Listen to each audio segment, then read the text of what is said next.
Natural स्थिति चली जाती है। तो कहते हैं कि जीव को देखकर शरीर के अंदर की बीमारी का पता चल जाता है। इसी प्रकार जीव से तो शरीर के रोगों का पता चलता है और आपकी वाणी से आपके मन के रोग या मन की खुशी, मन की प्रसन्नता, इसका पता चलता है। आपने चिंतन किया, ये एक महसूस करने वाली बात बोल रहा हूं, इसके ऊपर मैं भी चिंतन कर रहा हूं, आप भी करें, आप भी गौर करें, मैं भी कर रहा हूं। एक बार अपने अतीत को देखें या वर्तमान को देखें, दोनों को जोड़ करके देखें, दोनों को जोड़ करके सोचें कि बचपन में हमारी माता ने, बचपन में जब हम शिशु रूप में थे, बालक रूप में थे, बच्चे रूप में थे, बचपन में हमारी माता ने अपने दूध से हमारी इस जीभ को धोया, इस जीभ का प्रक्षालन किया, इस जीभ को शुद्ध किया, इस जीभ को धोया। यानी पहली खुराक जो हमने मां की ली वो दूध के रूप में ली, वो दूध जिसमें मिठास थी, वो दूध जिसमें ताकत थी, वो दूध जिसमें पौष्टिकता थी। जब हम बड़े हुए, अगर हम अपनी जिंदगी का हिसाब किताब जोड़ें, जन्म से लेकर अब तक जो आप बैठे हो, हम बैठे हैं, अब तक पता नहीं कितना मन मीठा खा गए होंगे। हिसाब लगाया कभी आपने? कितनी शक्कर खा गए होंगे, पता नहीं कितने रसगुल्ले खा गए होंगे, कितने लड्डू खा गए होंगे, कितने पेड़े खा गए होंगे, कितनी मिठाइयां खा गए होंगे। लेकिन कभी चिंतन किया कि इतना मीठा खाने के बावजूद भी हमारी जबान, बोलो, मीठी क्यों नहीं हुई? इसमें मिठास क्यों नहीं आई? हम मीठा खाना तो चाहते हैं, हम मीठा बोलना क्यों नहीं चाहते? मीठा खाने में जिस तरह अच्छा लगता है, तो सच कह रहा हूं बंधुओं, सभी को मीठा बोलना भी अच्छा लगता है। मीठे को खाते खाते एक चिंतन अवश्य कीजिएगा कि मैं खा तो रहा हूं मीठा, पर इसका रिजल्ट मैं क्या दूंगा, इसका परिणाम क्या दूंगा। मैं मीठा खाता हूं तो मीठा बोलूं। इसके ऊपर चिंतन करते करते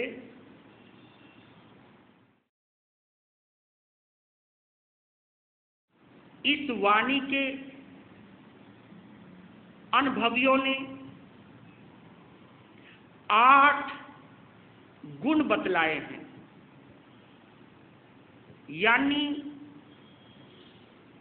8 ऐसी खासियतें, ऐसी खूबियां, ऐसे गुण जिनके आधार पर आपकी इस जबान की कीमत बढ़ सकती है। इस जबान के जरिए आपका सम्मान ऊंचाइयों को छू सकता है, जिसके जरिए आपको एक नई पहचान मिल सकती है, जिसके द्वारा, जिसके माध्यम से, जिसके जरिए परिवार में, समाज में आपका रुतबा बढ़ सकता है। वाणी के ऐसे 8 गुण जिसकी चर्चा मैं अब शुरू करने जा रहा हूं। गौर करना, ध्यान देना, ये 8 खूबियां आदमी को कितना सजा देती है, आदमी के व्यक्तित्व में कितना निखार ला देती है, या आदमी के व्यक्तित्व को कितना प्रभावशाली बना देती है। संक्षेप में 8 गुण बतला रहा हूं। कार्य पतितम, गर्व रहितम, अतुच्छम, धर्म संयुक्तम, निपुणम, स्तोकम, पूर्व संकीलनम और मधुरम। एक एक गुण को लेते हैं। एक बार फिर रिमाइंड करवा रहा हूं, एक बार मैं फिर पुनः उच्चारण कर रहा हूं। दिमाग में बैठा सको, बैठाना नहीं तो जब एक एक की व्याख्या करूंगा तब समझ में आ ही जाएगा। कार्य पतितम, गर्व रहितम, अतुच्छम, धर्म संयुक्तम, निपुणम, स्तोकम, पूर्व संकीलनम और मधुरम। पहले लेते हैं कार्य पतितम। संस्कृत का शब्द है ये कार्य पतितम। अगर हम इसको अपनी बोलचाल की भाषा में बोलें या इसका अर्थ करें बोलचाल की भाषा में, तो इसका सीधा सा अर्थ निकलेगा कार्य पतितम यानी काम पड़े तो बोलो। कार्य पतितम, काम पड़े तो बोलो, यानी जरूरी हो तो बोलो, यानी फिजूल बेमतलब नहीं बोलना। कार्य पतितम, काम पड़े तो बोलो।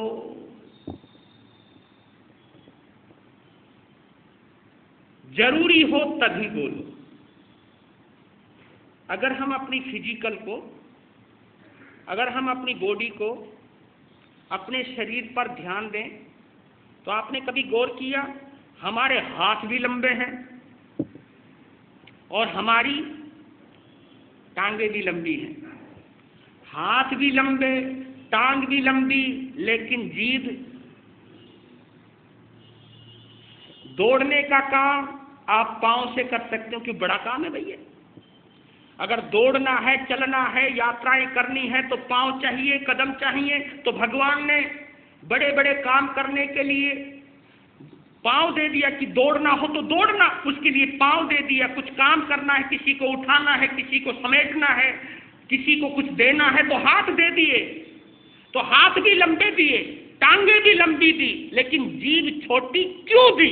इसके ऊपर चिंतन किया, इसके ऊपर गौर किया कि जबान छोटी क्यों दी? ये 3 इंच की जबान ही क्यों दी? ये 6 फुट की क्यों नहीं दी? इसका मतलब यह है कि हाथ और पांव बड़े हैं, जबान छोटी है। तो इसका मतलब यह है कि छोटी जबान से थोड़ा थोड़ा काम लिया करो, ज्यादा काम नहीं लेना। शायद इससे ना समझो तुम, हमें दूसरे ढंग से और समझा रहा हूं। ये घड़ी देख रहे हो आप, इस घड़ी में 3 सुइयां हैं, 1 सेकंड की, 1 मिनट की और 1 घंटे की। जैसे ही आपसे किसी ने पूछा कि कितने बजे, तो तुरंत आपका ध्यान किस घड़ी पे जाएगा। और देखना, आपने ये भी गौर किया होगा, जो घंटे की सुई है वो छोटी है, जो मिनट की सुई है वो उससे बड़ी है, और जो सेकंड की सुई है वो उससे भी बड़ी है। देखते जाना आप, लेकिन कीमत किसकी है जानते हो? सेकंड वाली सुई को तो कोई देखता भी नहीं, कोई नहीं देखता। क्यों नहीं देखता? क्योंकि वो 1 मिनट में 60 बार चलती है। राम राम राम राम। अब कौन देखे जो इतनी चले? कौन देखेगा उसकी तरफ? कौन ध्यान देगा? सेकंड की सुई पे कोई ध्यान नहीं देता। सबसे पहले ध्यान किस पे जाता है? घंटे की सुई पे, कि कितने बजा रही है। फिर ध्यान जाता है मिनट की, कि कितने बजकर कितने मिनट हुए हैं, कितने बजकर कितने मिनट, यानी पहले कितने बजे हैं। पहले घंटे की सुई पर ध्यान जाता है, क्यों जी? क्योंकि वह सुई सबसे कम चलती है, और बल्कि वो तो दिखाई भी नहीं देती चलती हुई, जबकि सेकंड की सुई तो भागती हुई नजर आती है, भागती हुई नजर आती है।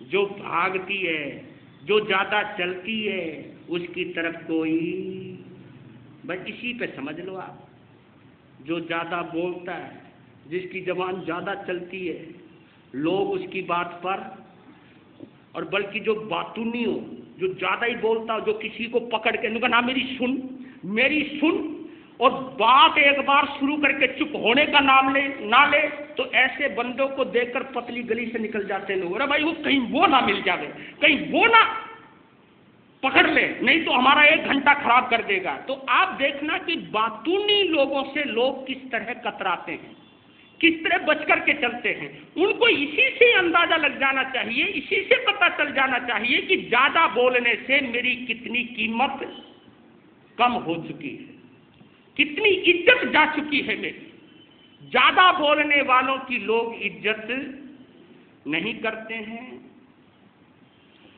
बल्कि भगवान महावीर स्वामी ठाणांग सूत्र में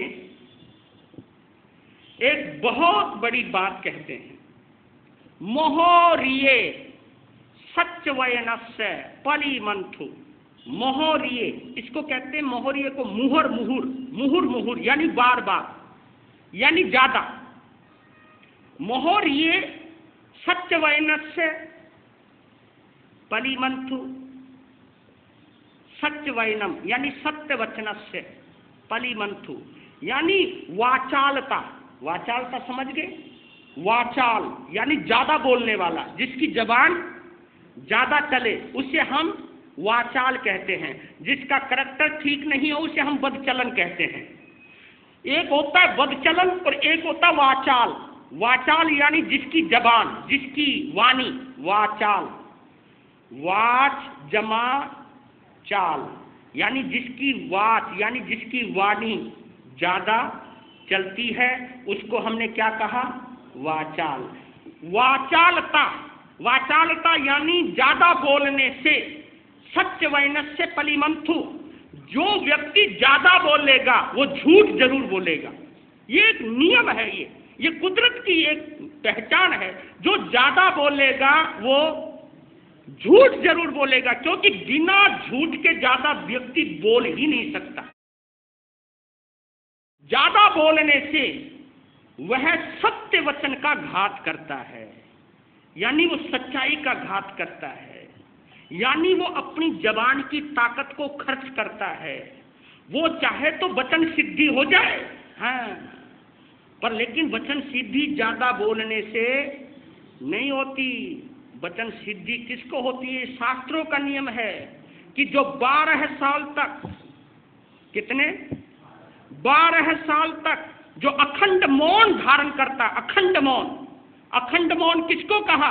कि जिसकी आंखें भी नहीं चलती, हाँ, जिसके हाथों से इशारे भी नहीं होते, क्योंकि कई मौन तो कर लेते हैं, अब करते रहो। कोई लिख लिख के बात करता है मौन में, कोई हाथों से इशारे करता है, कोई आंखें मटका के इशारा करता है, कोई होठ हिला हिला के बातें करता है। मुंह से तो बोला नहीं, होठ भी हिला लिया और आंखें भी हिला ली, हाथ भी हिला लिए, और फिर कहें कि मौन हो गया। ये जो अंदर की चीज है बाहर नहीं निकलनी चाहिए। किसी भी एक्सप्रेशन में, किसी भी एक्शन में, जिसने अपने आप को इतना समेट लिया, जिसने अपने आप में इतनी डुबकी लगा ली कि वो बाहर खत्म, जो 12 साल तक ऐसा अखंड मौन करता है और 12 साल के बाद वो कुछ भी बोले वो वचन सिद्ध हो जाता है। जो भी बोल लेगा जबान से वो पत्थर की लकीर बनती है, लेकिन ऐसे नहीं बन जाती, उसके लिए कठिन साधना करनी पड़ती है। जहां जहां से भाव निकलते हैं उन भावों को संकोचना पड़ता है। तब जाकर के वचन सिद्ध होते हैं। और आपको ये भी बतला देता हूं, पहले जितने भी संत हुआ करते थे, साधना किया करते थे और साधना में जो सिद्धि प्राप्त किया करते थे, उस सिद्धि को पाने के लिए या उस साधना को और उत्कृष्ट बनाने के लिए किसका आलंबन लेते थे? मौन का आलंबन लेते थे। और ये हमारे शास्त्र भी बोलते हैं कि भगवान महावीर स्वामी जब तक साधना काल में रहे, यानी जब तक उनको केवल ज्ञान नहीं हो गया, जब तक उनको ब्रह्म ज्ञान नहीं हो गया, जब तक वो आत्मा का ज्ञान नहीं हो गया, केवल ज्ञान नहीं हो गया, तब तक वो अखंड मौनधारी रहे। 12.5 वर्ष तक उन्होंने साधना करी, कठिन से कठिन तपस्या करी, बड़े से बड़े परिचय आए, बड़े से बड़े कष्ट भी आए, लेकिन उन कष्टों को सहते सहते भी कभी उन्होंने अपने मुंह से उफ तक नहीं की। कुछ भी भाव के चेहरे पर कुछ भी भाव नहीं लाए। इतनी कठिन साधना करी। 12.5 वर्ष के बाद जब बोले, जब उनको केवल ज्ञान हुआ, जब देवलोक में ये पता चला कि आज भगवान महावीर केवल ज्ञान पाने के बाद पहली बार धर्म देशना देंगे, पहली बार उपदेश देंगे, पहली बार समोसरण की रचना होगी और उस समोसरण में स्वयं भगवान बोलेंगे 12.5 वर्ष के बाद, तो उस वक्त उनको सुनने के लिए इंसान ही नहीं, नर नारी ही नहीं, पशु पक्षी ही नहीं, बल्कि देवी और देवता भी आए उनको सुनने के लिए, क्योंकि उतावले थे। वो सोचते थे जब ये ज्ञान को उपलब्ध होंगे, जब वो बोलेंगे, उस बोलने का मजा ही कुछ और होगा। और जो बहुत कम बोलते हैं, लोग जिसकी आवाज सुनने को तरस जाते हैं, उसी की कीमत बढ़ जाती है, क्योंकि कम बोलने वाला कुछ महत्वपूर्ण ही बोलता है जब बोलता है। तो दूसरी बात और कहना चाहता हूं आपको, नीतिकारों का है ये संदेश।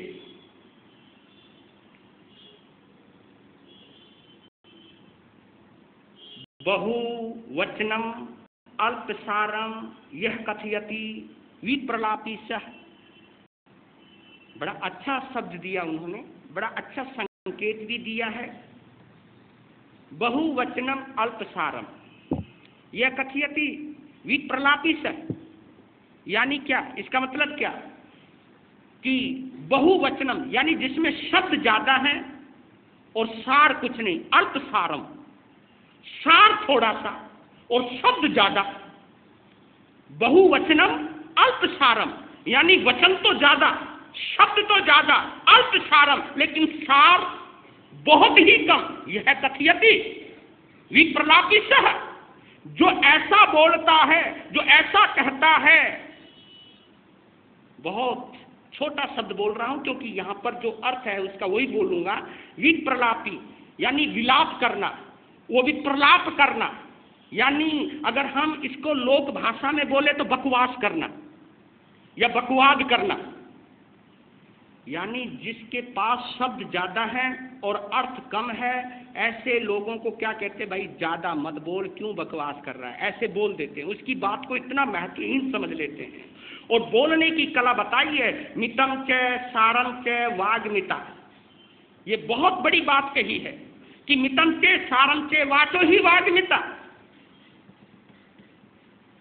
कि जिसकी वाणी परिमित है, परिमित यानी बहुत कम, परिमित। मितम चे सारम चे वाचो ही वाग्मिता। ये उपनिषदों का कथानक है, ये उपनिषदों का एक संदेश है, पुराणों की देशना है ये। मितम चे सारम चे वाचो ही वाग्मिता, यानी जिसके वचन परिमित हैं, यानी संक्षिप्त हैं, थोड़े से हैं और पर सारपूर्ण है। मितम चे सारम चे, सारपूर्ण है। वाचो ही वाग्मिता, यही तो बोलने की सबसे बड़ी कला है। क्योंकि लोग बोर हो गए होंगे, लो सुना रहा हूं एक चुटकुला सा, जबान पे ही सुनाऊंगा। पहले भाषा पे सुना लेते हैं। ये व्यंग है, पर व्यंग भी कितने गजब की प्रेरणा दे रहा है। कहते हैं एक बार अकबर ने बीरबल को कहा, उसकी संस्कृत भाषा के, क्योंकि बीरबल ब्राह्मण थे, अकबर ने बीरबल से कहा, बीरबल मैं कभी कभी सोचता हूं यार संस्कृत में क्या भाषा है, कुछ समझ में नहीं आया। क्योंकि अकबर को बीरबल हमेशा लाजवाब कर देता था, निरुत्तर कर देता था। तो सोचने लगे कि आज इसकी संस्कृत पे ही टिप्पणी करते हैं, आज इसकी संस्कृत भाषा का ही मजाक बनाते हैं। तो बोले कि बीरबल संस्कृत में क्या भाषा है, समझ में नहीं आई। जिस भाषा में पैर को पाद कहते हैं, पैर को, पांव को पाद कहते हैं, पाद। मुझे पाद समझ रहे हो ना आप? वो जो गैस रिश्ती हमारी, जब पेट में से हवा खारिज हो, उसको पाद भी बोलते हैं। मुझे यार क्या भाषा है जो हवा में उड़ जाती है, पाद। उस वक्त बीरबल ने कहा, जहांपना अगर तुम संस्कृत की बात करते हो, संस्कृत फिर भी तुम्हारी अरबी, फारसी और उर्दू से अच्छी है। क्योंकि क्यों? क्योंकि बहुत अच्छी है। जब तुमने यही बात कही तो मैं बात कहूं एक, कि चलो हमारी संस्कृत में पांव को पाद कहा है, लेकिन तुम्हारी उर्दू के अंदर तो हाथ को दस्त कहा है, हाथ को दस्त कहा है। और सुनो राजन, सुनो जहांपना, अगर पाद नहीं आवे, अगर गैस खारिज ना होवे तो आदमी बेचैन हो जाता है, लेकिन जिसको भी दस्त लग जावे, जिसको भी दस्त लग जाए, उसके हौसले पस्त हो जाते हैं, बेचारा हॉस्पिटल पहुंच जाता है, बेचारे को कुछ ना कुछ पीने को चाहिए, पानी की कमी आ जाती है। तो बताओ पाद अच्छा या दस्त अच्छे?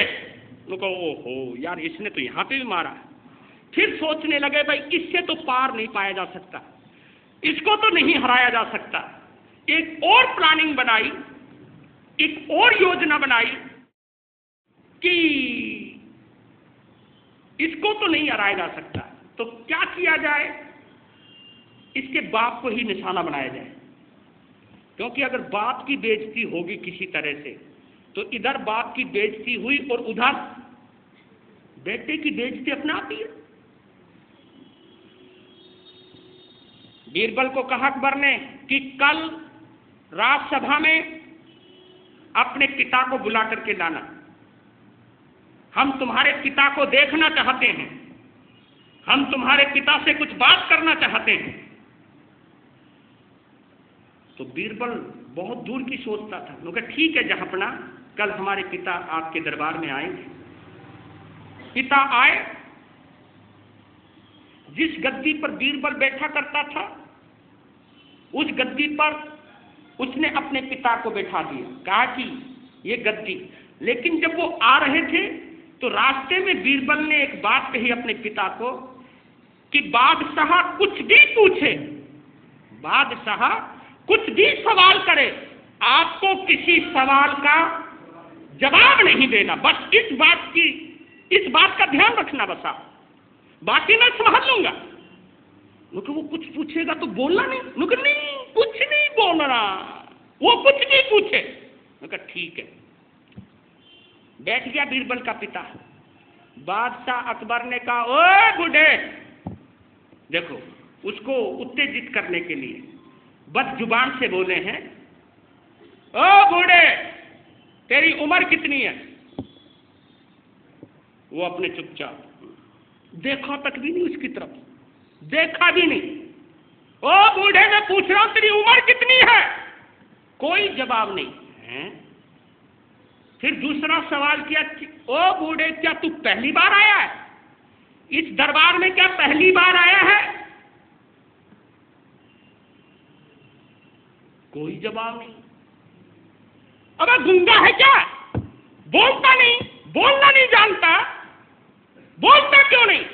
क्योंकि बड़े आदमियों की एक कमी होती है, सामने वाले को कोई बोले और उसका कोई रिप्लाई ना दे तो एकदम गुस्सा आ गया, और गुस्से में आते ही पूछने लगा बीरबल से, ओ बीरबल एक बात बता, अगर इन जैसे पागलों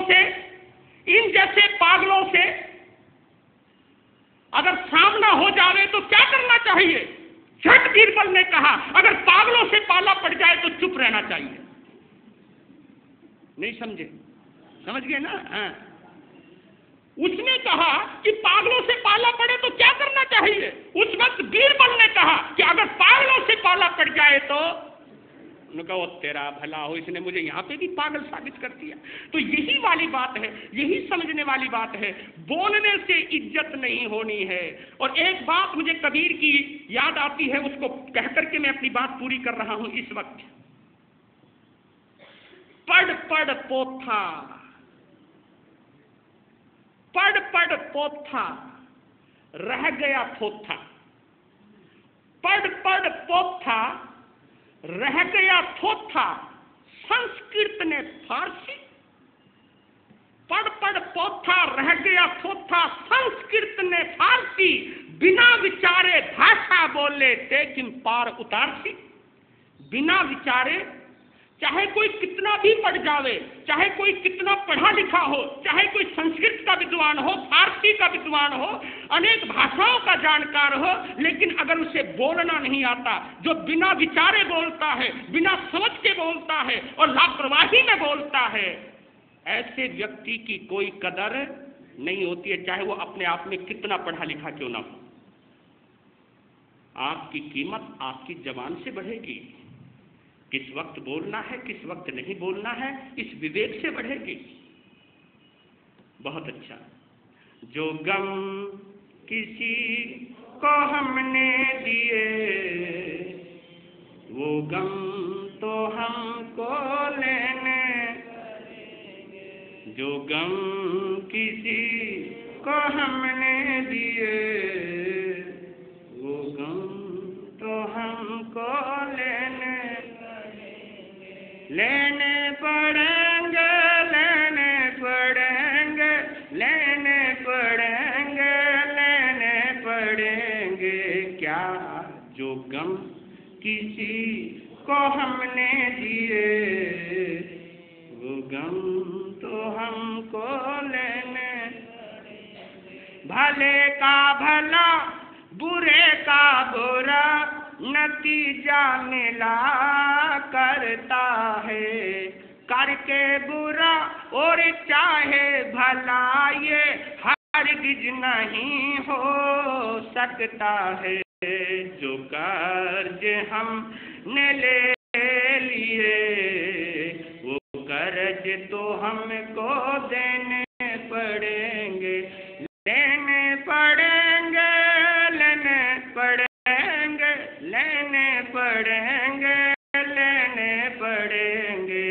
क्या जो गम किसी को हमने दिए, वो गम तो हमको लेने। ले चलता हूँ आपको चंपापुरी, चंपापुरी के बाहर चबूतरा, चबूतरे पर जूता। जो कोई आता 12 जूते मारता, फिर नगर में जाता। क्यों मारे जाते हो 12 जूते?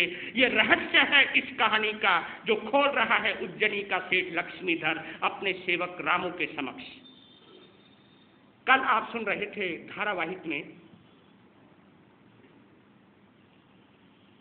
चंद्रसेन अपनी मंजिल के करीब पहुंच चुका है। मणि हाथ में आ चुकी है नागराज की। और कल मैंने वहां रोका था।